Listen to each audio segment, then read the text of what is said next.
Are you thinking about homeschooling and wondering about the laws that you'll have to comply with? Then this video is going to help you out a lot because we're going to talk about in this video how you can find out how to do homeschooling with the laws in your state. Now, my name's Tori Ann Perky. I have 4 kids and I've been homeschooling for over 15 years. And let's talk a little bit about state laws. Now, every state is different, but here's what you need to know. Homeschooling is legal in all 50 states. So no matter where you live in the United States, you can homeschool. Second, some states, the regulations are actually fairly strict and you'll have to do quite a few things in order to be legal with your homeschool. Other states, it's pretty lax. You don't have a lot of regulation and you won't know until you find out. But the good news is that no matter where you live, it is possible because you'll be able to find resources that will help you walk through what you need to do to be legal.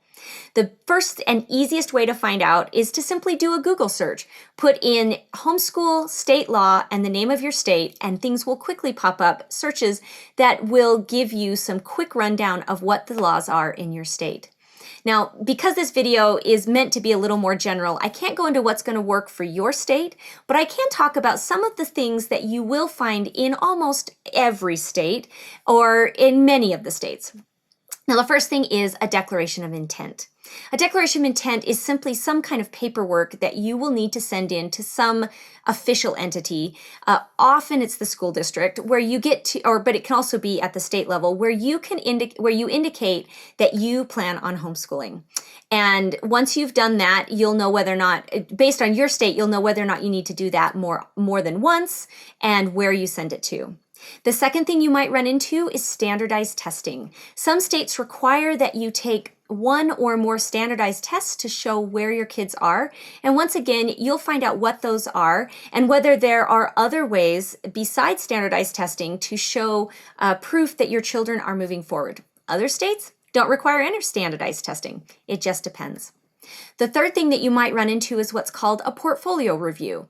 A portfolio review is where you collect and gather the things that your child or children have done throughout the year and then take it to some entity. Again, it could be a certified teacher or it could be another a group that's been approved by your state to look at what your child's been doing that year. And they look through and they will say, yep, that kid's been homeschooling, that kid's been progressing. They might also do an interview with your child. Usually it is done in a way that is friendly and is designed to be supportive of you and your homeschool journey. The next thing that you might come across is some kind of umbrella school. Now, don't worry, this usually means that your homeschool will need to be structured in such a way that it can either be registered with or be registered as a school that the state can keep track of. Again, your state laws will help you understand that in more detail, but just know that usually there's a plethora of resources online for other people who have already set this up that will help you walk you through those steps.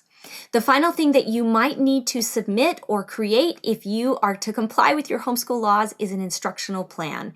This is some kind of design where you explain what you're going to cover, possibly what curriculum you're going to use, what kind of lesson plans you plan on doing, and how much and how detailed that is, again, will depend on the state that you're in.